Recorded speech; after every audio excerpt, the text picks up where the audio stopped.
Book I, April-June, Chapter 1, Aomame, Don't Let Appearances Fool You.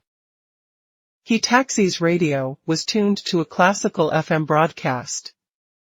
Janacek's Sinfonietta, probably not the ideal music to hear in a taxi caught in traffic.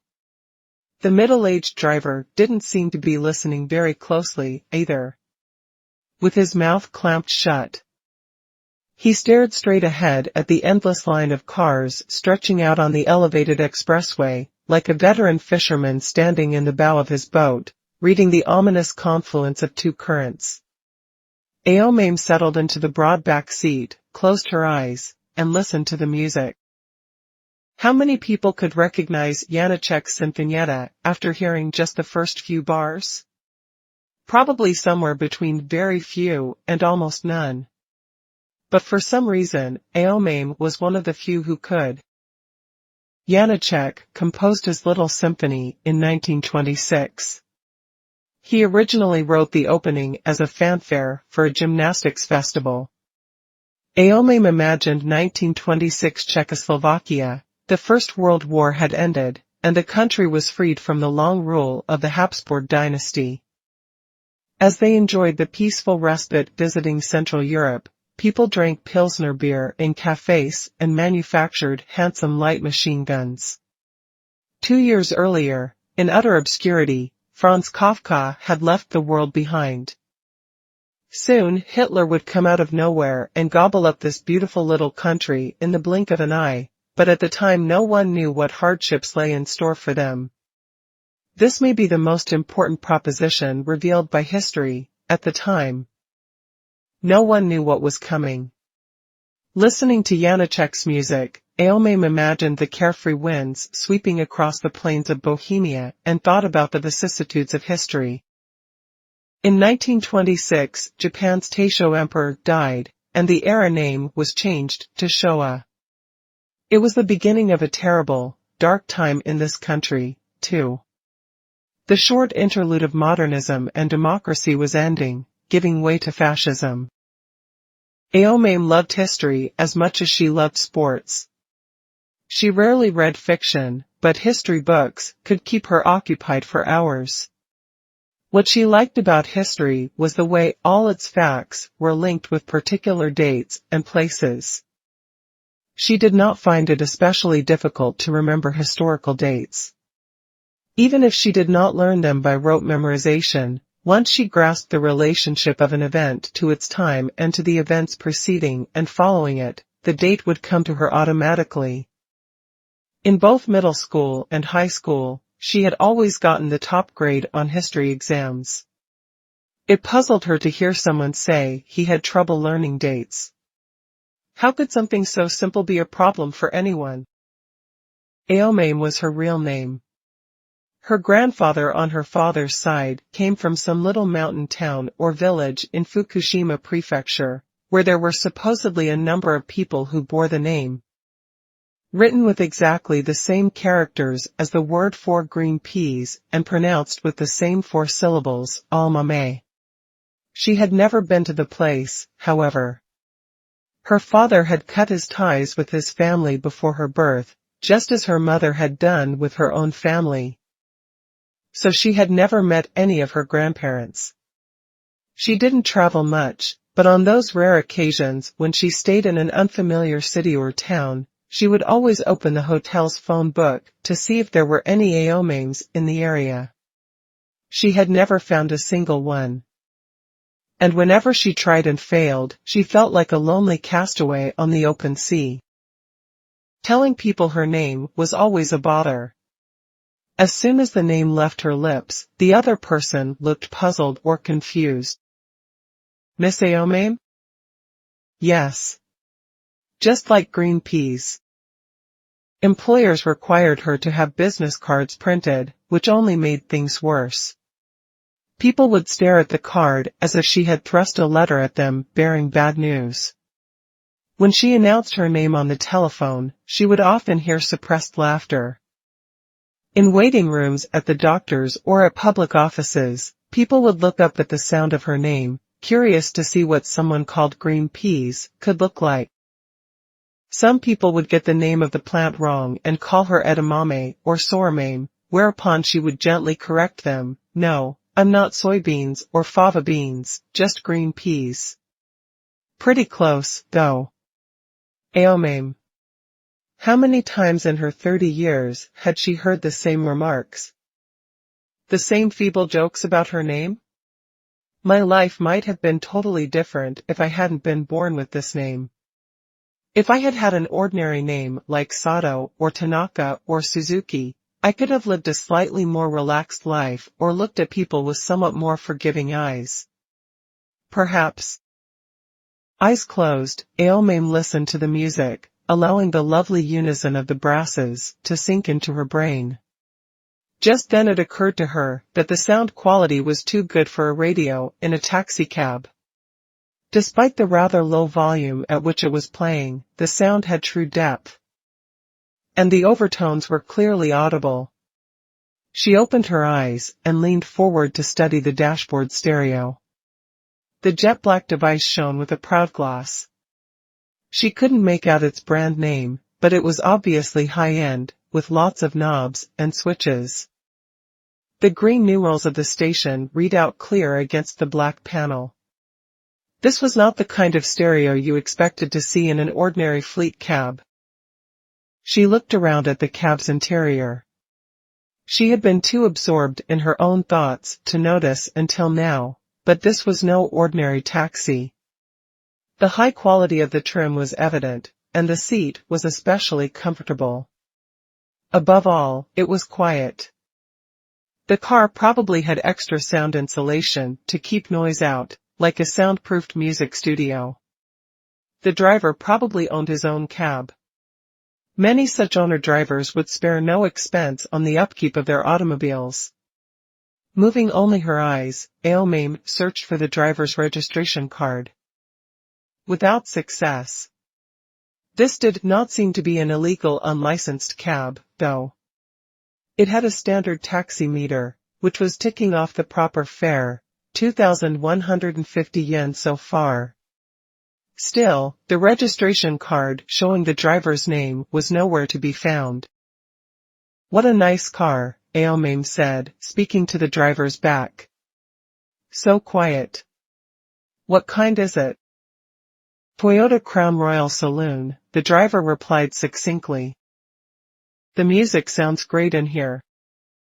"It's a very quiet car. That's one reason I chose it. Toyota has some of the best sound insulating technology in the world." Aomame nodded and leaned back in her seat. There was something about the driver's way of speaking that bothered her, as though he were leaving something important unsaid. For example, and this is just one example, his remark on Toyota's impeccable sound insulation might be taken to mean that some other Toyota feature was less than impeccable. And each time he finished a sentence, there was a tiny but meaningful lump of silence left behind. This lump floated there, enclosed in the car's restricted space like an imaginary miniature cloud, giving Aomame a strangely unsettled feeling. "It certainly is a quiet car," Aomame declared, as if to sweep the little cloud away. "And the stereo looks especially fine." "Decisiveness was key when I bought it," the driver said, like a retired staff officer explaining a past military success. "I have to spend so much time in here, I want the best sound available." And Aomame waited for what was to follow, but nothing followed. She closed her eyes again and concentrated on the music. She knew nothing about Janacek as a person. But she was quite sure that he never imagined that in 1984 someone would be listening to his composition in a hushed Toyota Crown Royal Saloon on the gridlocked elevated Metropolitan Expressway in Tokyo.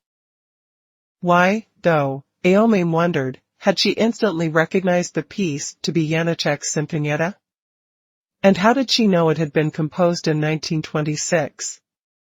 She was not a classical music fan, and she had no personal recollections involving Janacek, yet the moment she heard the opening bars, All her knowledge of the piece came to her by reflex, like a flock of birds swooping through an open window. The music gave her an odd, wrenching kind of feeling. There was no pain or unpleasantness involved, just a sensation that all the elements of her body were being physically wrung out. Aomame had no idea what was going on. Could Sinfonyetta actually be giving me this weird feeling? Janacek, Aomame said half-consciously, though after the word emerged from her lips, she wanted to take it back. What's that, ma'am? Janacek. The man who wrote this music. Never heard of him. Czech composer. Well, the driver said, seemingly impressed. Do you own this cab? Aomame asked, hoping to change the subject. I do, the driver answered. After a brief pause, he added, it's all mine. My second one. Very comfortable seats. Thank you, ma'am. Turning his head slightly in her direction, he asked, by the way, are you in a hurry? I have to meet someone in Shibuya. That's why I asked you to take the expressway. What time is your meeting? 4:30, Aomame said. Well, it's already 3:45. You'll never make it. Is the backup that bad? Looks like a major accident up ahead. This is no ordinary traffic jam. We've hardly moved for quite a while. She wondered why the driver was not listening to traffic reports. The expressway had been brought to a standstill. He should be listening to updates on the taxi driver's special radio station. You can tell it's an accident without hearing a traffic report? Aomame asked. You can't trust them, he said with a hollow ring to his voice. They're half-lies. The Expressway Corporation only releases reports that suit its agenda. If you really want to know what's happening here and now, you've got to use your own eyes and your own judgment. And your judgment tells you that we'll be stuck here? For quite a while, the driver said with a nod. I can guarantee you that. When it backs up solid like this, the expressway is sheer hell. Is your meeting an important one? Aomame gave it some thought. Yes, very. I have to see a client. That's a shame. You're probably not going to make it. The driver shook his head a few times, as if trying to ease a stiff neck. The wrinkles on the back of his neck moved, like some kind of ancient creature. Half-consciously watching the movement, Aomame found herself thinking of the sharp object in the bottom of her shoulder bag. A touch of sweat came to her palms. What do you think I should do? She asked. There's nothing you can do up here on the expressway, not until we get to the next exit. If we were down on the city streets, you could just step out of the cab and take the subway. What is the next exit? Aikiri. We might not get there before the sun goes down, though. Before the sun goes down? Aomame imagined herself locked in this cab until sunset. The Janacek was still playing. Muted strings came to the foreground as if to soothe her heightened anxiety. That earlier wrenching sensation had largely subsided. What could that have been? Aomame had caught the cab near Kinyuda and told the driver to take the elevated expressway from Yoga. The flow of traffic had been smooth at first, but suddenly backed up just before Sanganjaya, after which they had hardly moved. The outbound lanes were moving fine. Only the side headed toward downtown Tokyo was tragically jammed. Inbound expressway number 3 would not normally back up at 3 in the afternoon, which was why Aomame had directed the driver to take it. Time charges don't add up on the expressway, the driver said, speaking toward his rearview mirror. So don't let the fare worry you. I suppose you need to get to your meeting, though? Yes, of course. But there's nothing I can do about it, is there? He glanced at her in the mirror. He was wearing pale sunglasses. The way the light was shining in, Aomame could not make out his expression. Well, in fact, there might be a way. You could take the subway to Shibuya from here, but you'd have to do something a little extreme. Something extreme? It's not something I can openly advise you to do. Aomame said nothing. She waited for more, with narrowed eyes. Look over there. See that turnout just ahead? He asked, pointing. See? Near that ESO sign.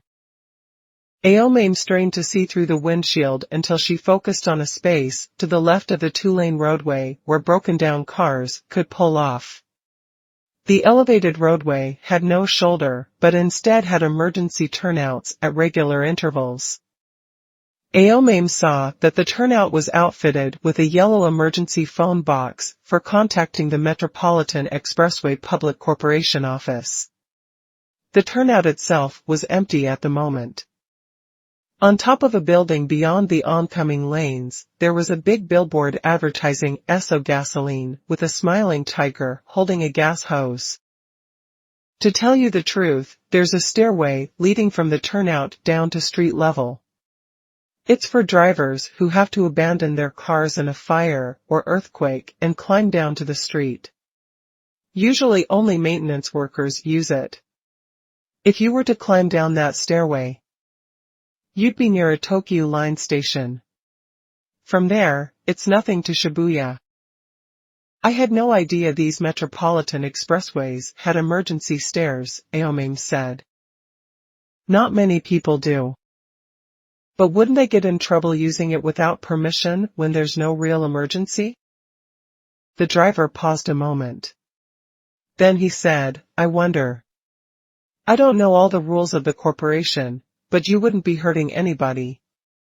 They'd probably look the other way, don't you think? Anyway, they don't have people watching every exit. The Metropolitan Expressway Public Corporation is famous for having a huge staff, but nobody really doing any work. What kind of stairway is it? Kind of like a fire escape. You know, like the ones you see on the backs of old buildings. It's not especially dangerous or anything. It's maybe 3 stories high, and you just climb down. There's a barrier at the opening, but it's not very high. Anybody who wanted to could get over it easily. Have you ever used one of these stairways? Instead of replying, the driver directed a faint smile toward his rearview mirror, a smile that could be read any number of ways.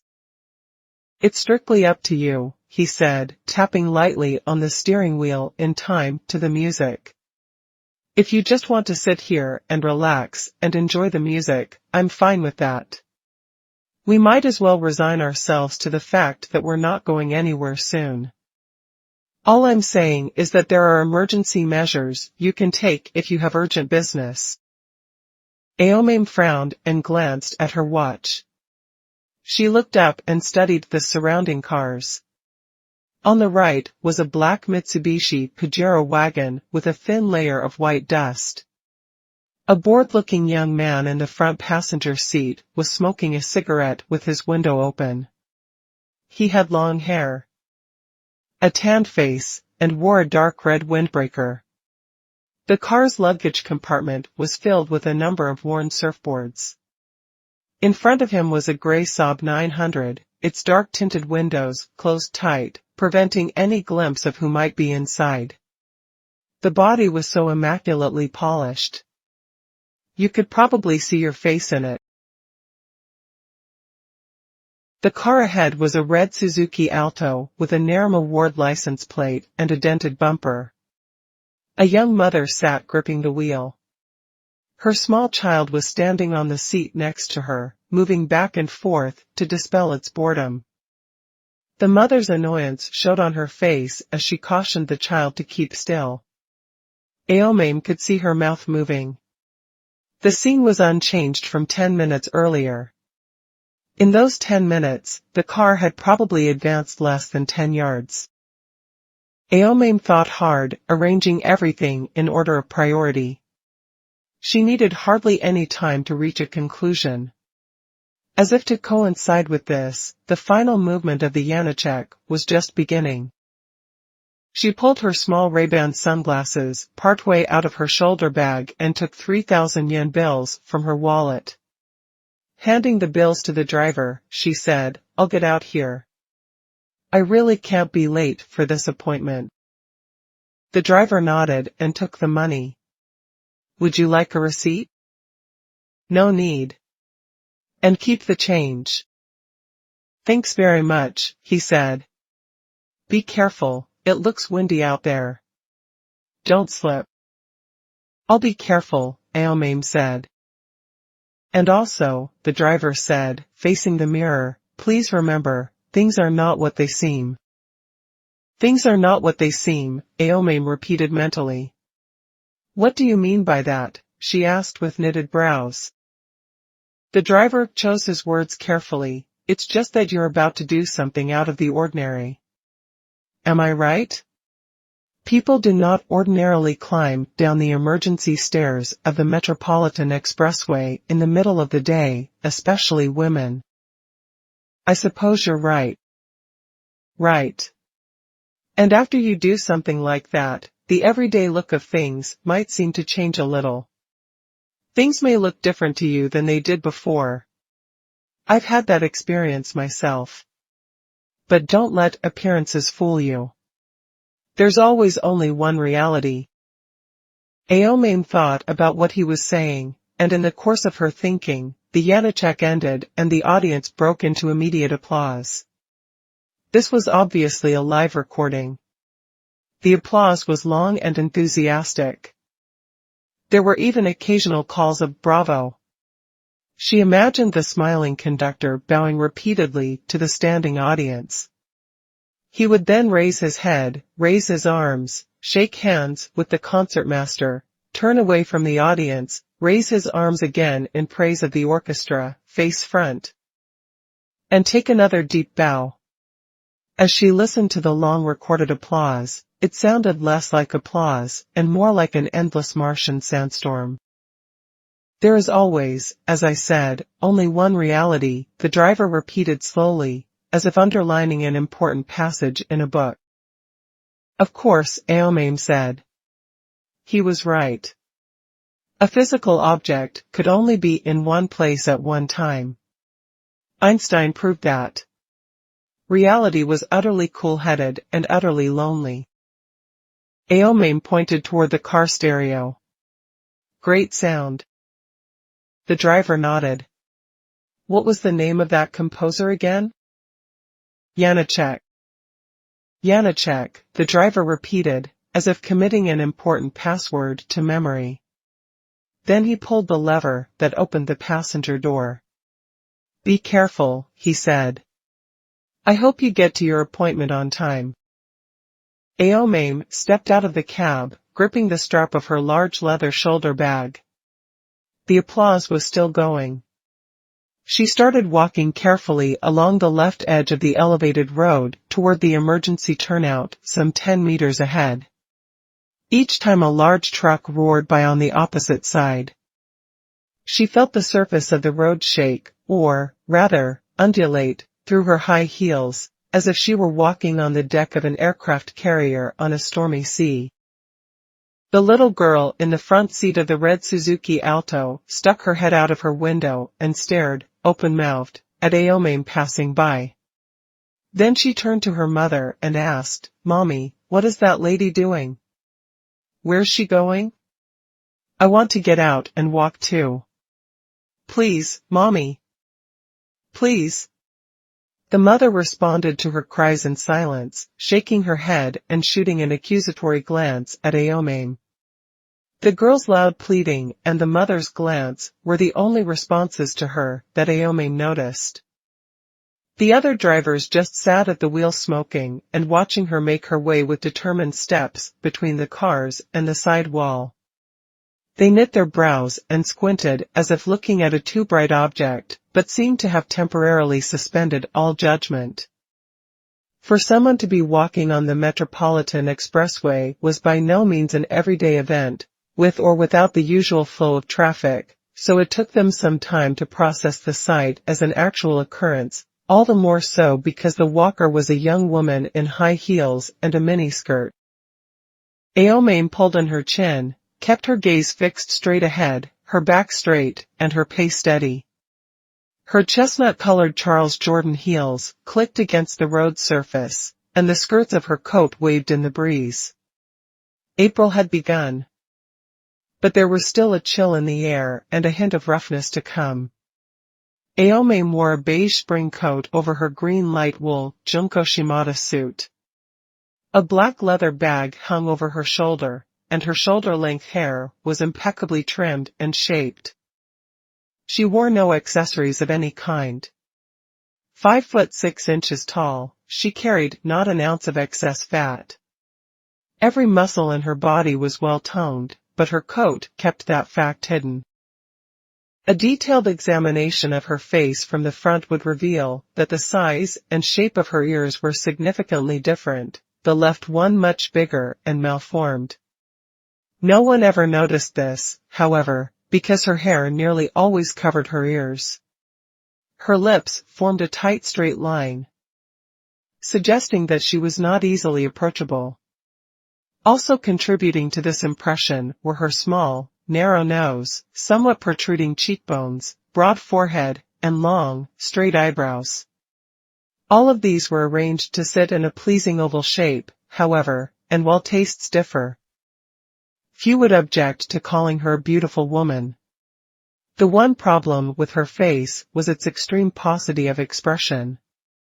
Her firmly closed lips only formed a smile when absolutely necessary. Her eyes had the cool, vigilant stare of a superior deck officer. Thanks to these features, no one ever had a vivid impression of her face. She attracted attention not so much because of the qualities of her features, but rather because of the naturalness and grace with which her expression moved. In that sense, Aomame resembled an insect skilled at biological mimicry. What she most wanted was to blend in with her background by changing color and shape, to remain inconspicuous and not easily remembered. This was how she had protected herself since childhood. Whenever something caused her to frown or grimace, however, her features underwent dramatic changes. The muscles of her face tightened, pulling in several directions at once and emphasizing the lack of symmetry in the overall structure. Deep wrinkles formed in her skin.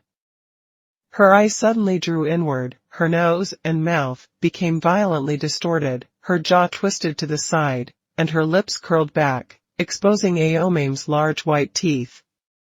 Instantly, she became a wholly different person, as if a cord had broken, dropping the mask that normally covered her face. The shocking transformation terrified anyone who saw it, so she was careful never to frown in the presence of a stranger. She would contort her face only when she was alone or when she was threatening a man who displeased her. Reaching the turnout, Aomame stopped and looked around. It took only a moment for her to find the emergency stairway. As the driver had said, there was a metal barrier across the entrance. It was a little more than waist high, and it was locked.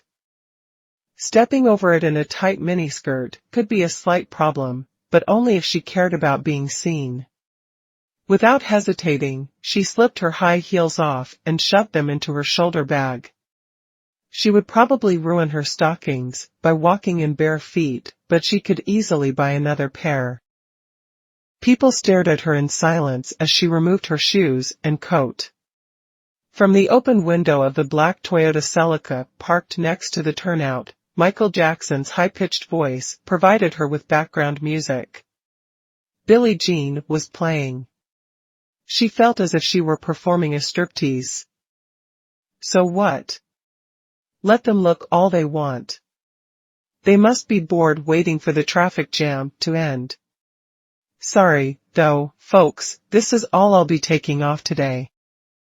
Aomame slung the bag across her chest to keep it from falling. Some distance away she could see the brand-new black Toyota Crown Royal saloon in which she had been riding, its windshield reflecting the blinding glare of the afternoon sun. She could not make out the face of the driver, but she knew he must be watching. Don't let appearances fool you. There's always only one reality.